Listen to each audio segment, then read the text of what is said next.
Rescue 8, Truck 6, Truck 3, Battalion 3, and the on-call inspector. 2303 West 46th Street, number 208. Thanks for joining us for our newest episode of Sioux Falls Fire. In this episode, we're going to go to a structure fire where we rescued some four-legged friends. Then we're going to learn about some summer safety with barbecue grills, fire pits, and fire tables. Lastly, we'll take a look at our newest fire station that is being built. All of this and much, much more.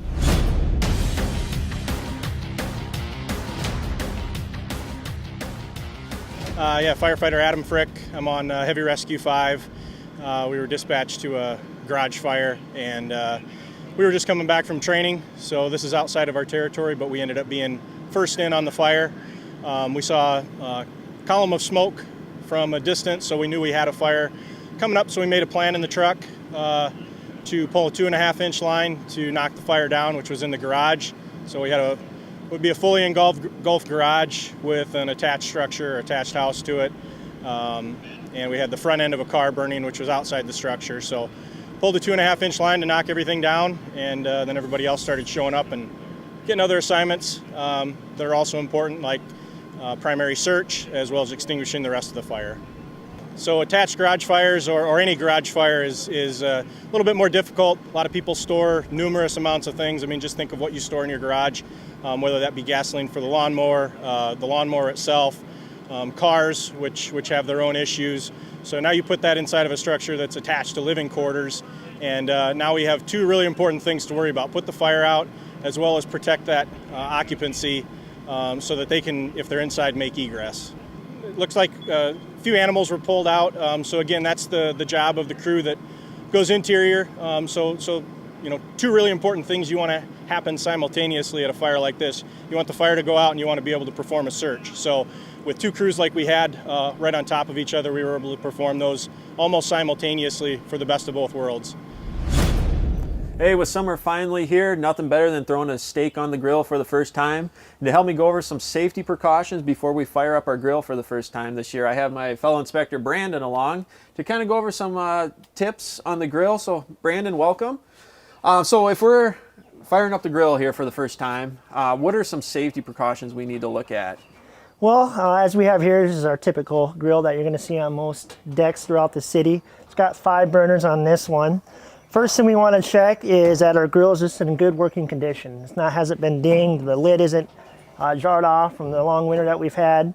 Then we're just going to open up the lid, and we want to make sure there hasn't been any critters that have been sneaking in here and find a nice comfy spot to lay. So once we make sure that there's nothing in here living or something in here that's maybe passed away, we're going to look at the cleanliness of it. So cleaning our grill is maybe one of the more safer things that we can do.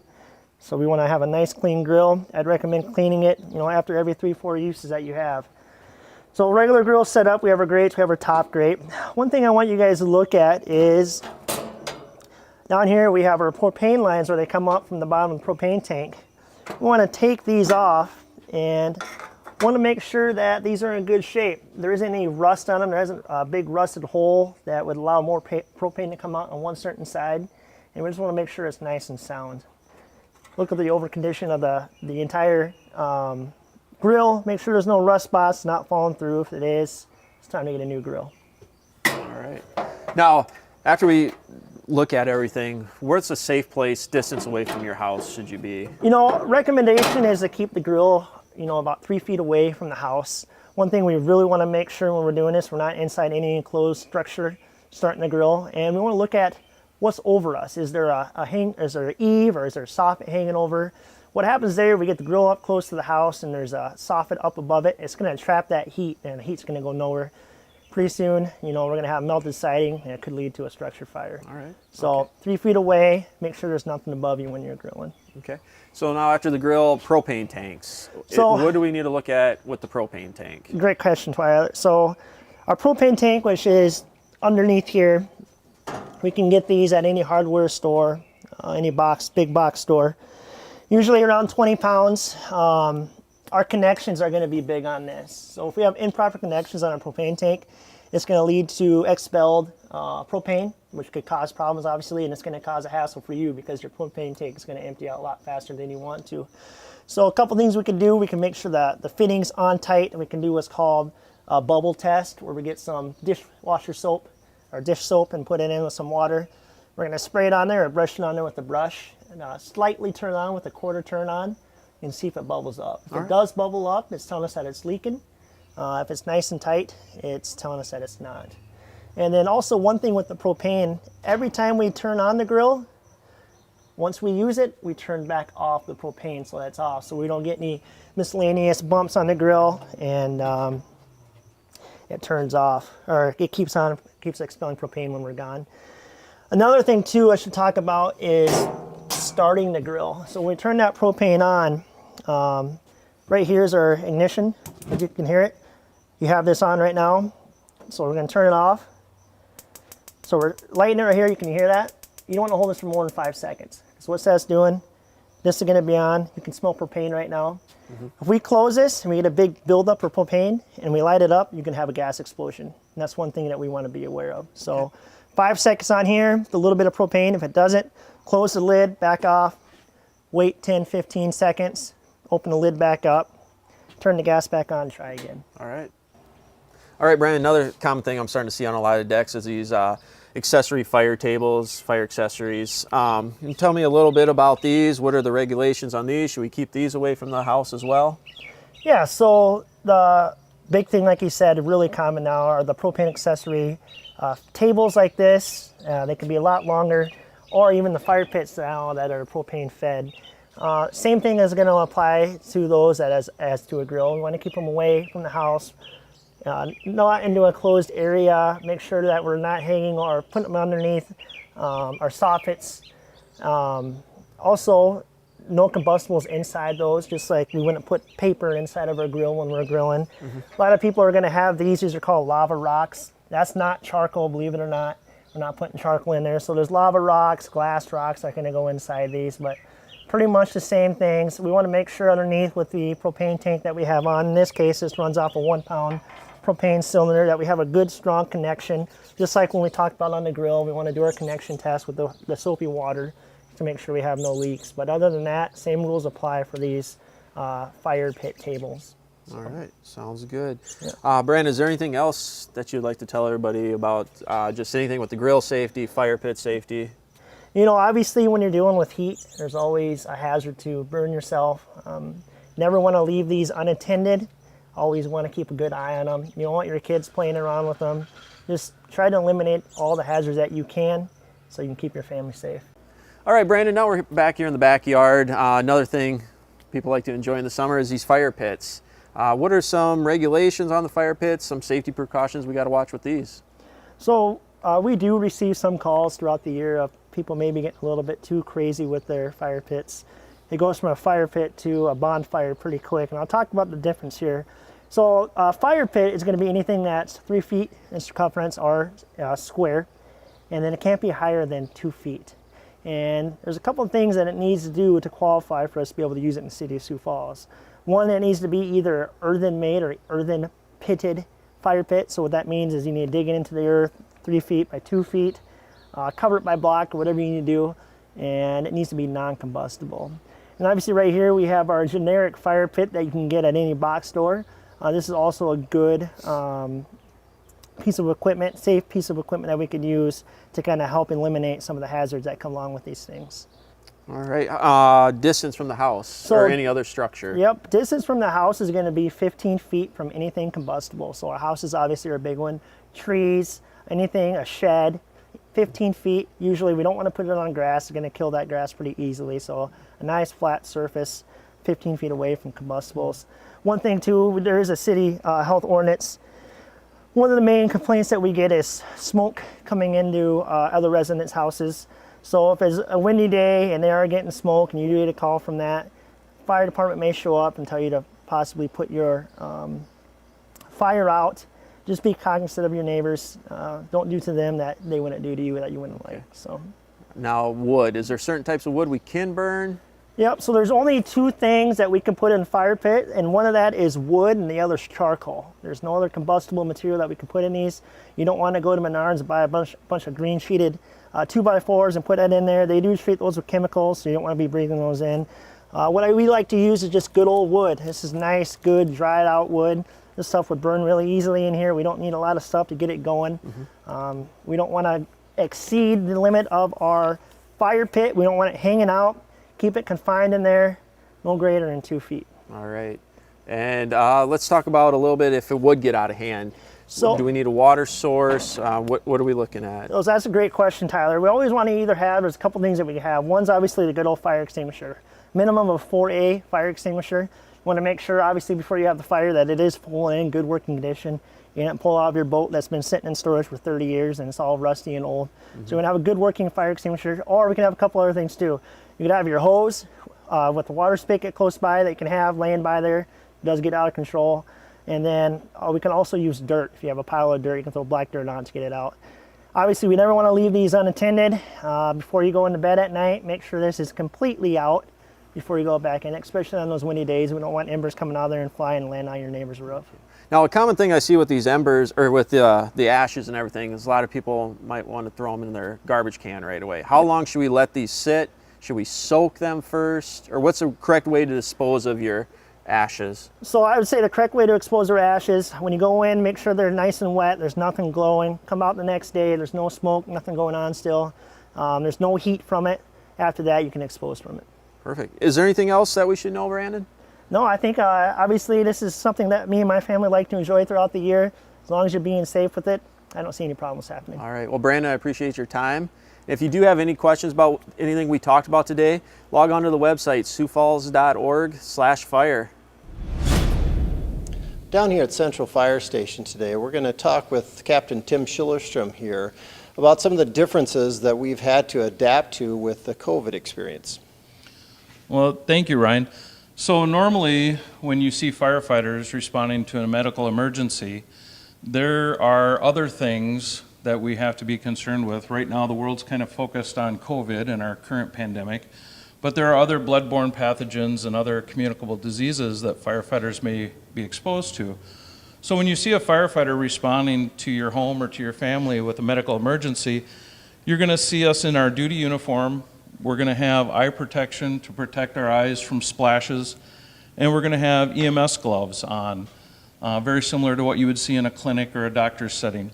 And this is what we typically do. This is what we would typically wear on an EMS call to help protect not only the firefighter from your germs, but protect you, the patient, from our germs. Okay. So how has things changed with COVID?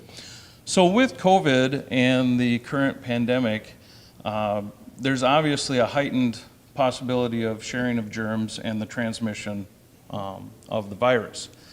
So we have a tool. It actually begins when you call 911, and that operator or that dispatcher that receives that call is going to ask you or your family members some questions. They're going to ask you things about, have you had a dry cough? Have you been feeling well?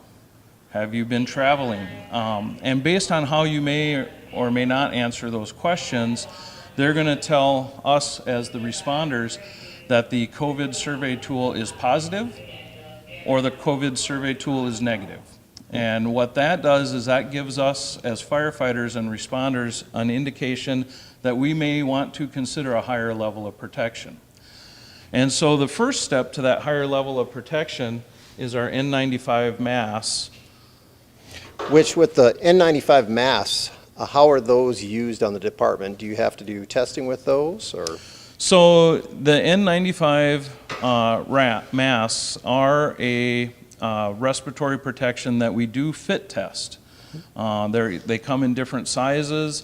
There's a way to don and doff them, and the fit testing actually tests how well that mask fits our face and whether or not we're filtering out the proper size particulate. Yep.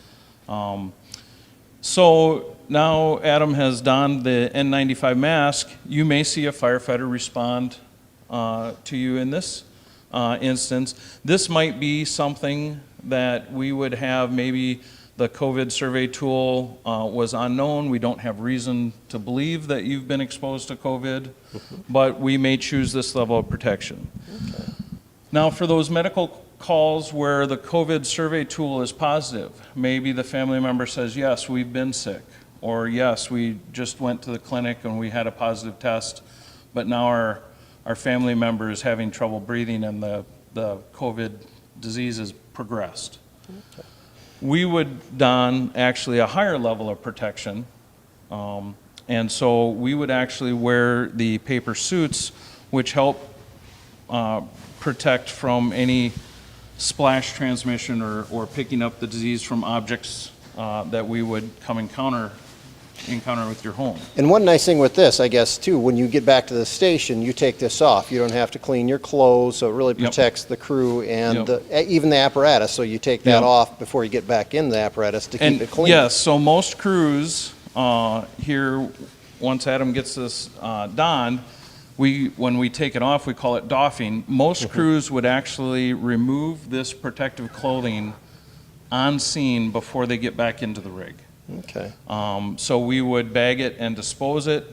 Again, this is for those cases where we have reason to believe that it is truly a COVID positive patient. Okay. We can let them start taking that off because it's dreadfully hot today. We don't want them sweating to death on it. But now the one unique thing with that too is, now does the entire crew wear that, or? Well, one of the methods that we've done to help respond to COVID and maintain our workforce is we actually have what's called the Scout protocol. So before the pandemic, when you would see a fire truck or an ambulance, you would get 5 to 6 people into your home to help your patient or your family member. Now with the Scout protocol, what we're recognizing is there is a possibility of transmission. We're trying to reduce that transmission if possible. We're going to send a qualified EMT or an EMT paramedic into your home to assess your patient and assess your family member. Yes, this was an emergency to the point where you called 911, but we want to evaluate your patient to see what type of emergency it is and how is that patient doing. Are they able to exchange air? Are they perfusing? Or do they need some interventions? Okay. And then also after they're in there, he has a radio as well going in there, and if they needed more help, they just radio back. So that Scout protocol would be a single firefighter or a single paramedic. They're going to do a quick patient assessment. They're going to communicate with the rest of the crew what type of equipment they may need. If the patient is actually doing well, but does need to go see the doctor, what we may do is we may bring one of the patient masks and ask the patient to put the mask on themselves. Okay. We may have that Scout assist that patient to walk outside of the home to the rig to be further assessed by a larger group or maybe the paramedics. But yeah, we're gonna, if possible, we're gonna bring that person out of the environment to the outside and eventually out of that environment to the ambulance.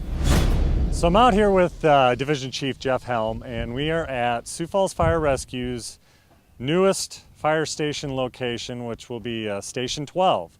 And we're out across the street from Ben Rifle Middle School. And just to give you a little orientation, it's in the southeast corner of town. And welcome. Hi. Division Chief Helm. One of the main things that you get to oversee as the administrative division chief is the construction of our newest station. Give me a little information on what all we're looking at out here. Well, I'm privileged to do that for our department and our community, and this is one of those infrastructure needs that any community needs related to emergency services. So planning started many years ago, as you know, related to where the best location for our responses, our growth in the city, and all those variables that we look at. And this was pinpointed as 41st and Faith, like you said. And we started construction just a few months ago, roughly, and with an opening, hopefully the tentatively planned of May of next year. So we'll have it manned and ready to go for this growing area of the community. And we use the same template we used from a previous fire station, because if it works, let's use it. So we made a few tweaks that we find we'll make some improvements, and we use that as a basis for our next facility that you see in our backdrop here. So how many firefighters will be housed in this station? Well, it'll be a typical crew of 4, so we'll have a captain, a driver, and 2 firefighters related to that. We have our 3 shifts, so we'll hire 15 people related to this new infrastructure need of a station. So come probably January of next year, we'll be looking at our next cadet academy, and we'll probably bring on all the new firefighters to house at this station during that time, correct? Correct. We'll hire a new bunch of cadets, men and women, to get them trained up, and then we'll fill out this station with whichever members it suits, yeah. So once those cadets get through, they get sent out throughout the city at the different stations, and then we get a good mix and crew of individuals that come out to this station and oversee it and run calls out of here, Correct. right? We'll have senior people out here. The new people will go to stations where they can get further trained as they're newer, and then we'll fill this with current people that are on the department with many different years of service related to that. So we'll have experience out here along with newer people to help train them, so we'll spread them out. What's one of the main criteria for picking this spot? What did we look at? Well, you're going to look at the growth of the community. So we work with all other departments related to planning and development and call volume in this part of the community and overall city growth. And so when we pinpoint that out, we say, where are we getting to emergency responses and where are we not in a reasonable amount of time to impact a change or an outcome and a positive outcome. And so when we're doing the data research on this and the history of this area,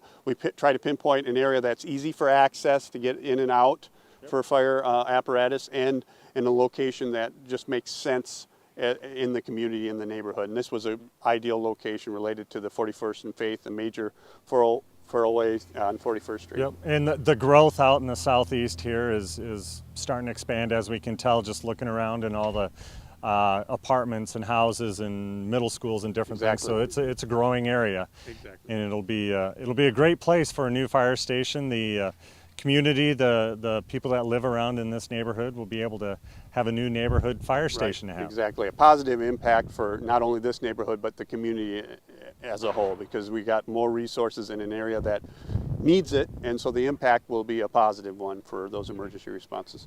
So along with the building of a new station, we also have to look at apparatus to house in there, equipment, the firefighters like we spoke about. So it's an all-encompassing project that you look at when you build a new fire station. Exactly. We talked about the personnel you have to bring on. Well, you have to have equipment to outfit the new station because this is a wholly new location. So there's equipment, whether it's apparatus, trucks for that, all the AEDs, the medical equipment that you would outfit a new station, and the people that have to house it. So PPE, the protective gear. Yep. So there's a host of different things that we've planned over the years to say, okay, now that we have a new facility and new equipment, and new place for them, what do we need to outfit them appropriately to respond to those calls? And that is a whole variable amount of equipment. Okay. Well, thank you very much. And we'll be back out here quite a few different times throughout this construction of the station. So we'll let the viewers see as it progresses what we get, and hopefully in May of next year be able to show them a good grand opening and go from there. Thank you. Thank you very much.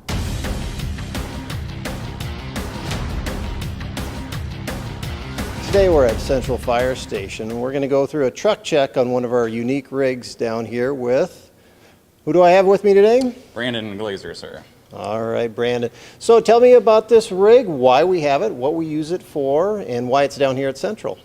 Well, this is our Can-Am, our UTV. It's down here at Central because we use it a lot for special events downtown here.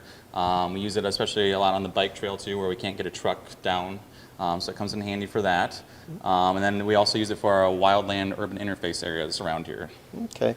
What's kind of unique with this compared to like even our wildland pickups and stuff? Just the fact that they're kind of more mobile. You know, we got our compressed air system on here. Holds 25 gallons of water. And we also have some EMS gear on here as well. Okay. So one of the unique things, I know I've actually had to ride on this back in my career too for the marathon, is just being able to get around people easier. It maneuvers really well. What are some of the other benefits? I mean, you can only take 2 people on this one. Correct. one of the unique things though too is just getting into different spaces. What are some of the areas that you've been able to make it into with this rig? Like I said, there's a lot of areas downtown, kind of off the road, kind of going through some trees and stuff like that. Just like I said, the wildland urban interface areas that are pretty tight to get through. Okay. And then the system back here, this is kind of unique. We don't have this on too many of our rigs. What does this do?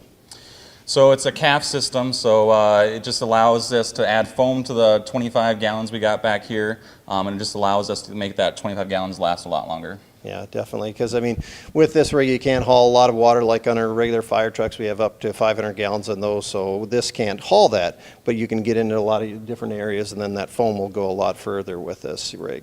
So, Brandon, how many of these rigs do we have on Sioux Falls Fire Rescue? Currently, we have 2 of these on Sioux Falls Fire Rescue. Okay. How often do they get used? They actually get used quite a bit. Like I said, we got a lot of special events that go on downtown quite often, and just other everyday things. So. All right. So what's some of the gear that you have to wear that's unique with this compared to the other fire rigs? Well, we have to wear helmets. All right. So. Why don't you grab one of the helmets and put that on for us? Is it very easy? Oh, yeah.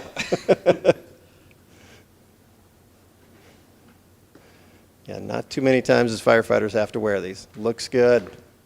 All right. Safety first, right? That's right. Thanks for watching the latest episode of Sioux Falls Fire. If you have any questions about our fire department, go ahead and log on to siouxfalls.org/fire.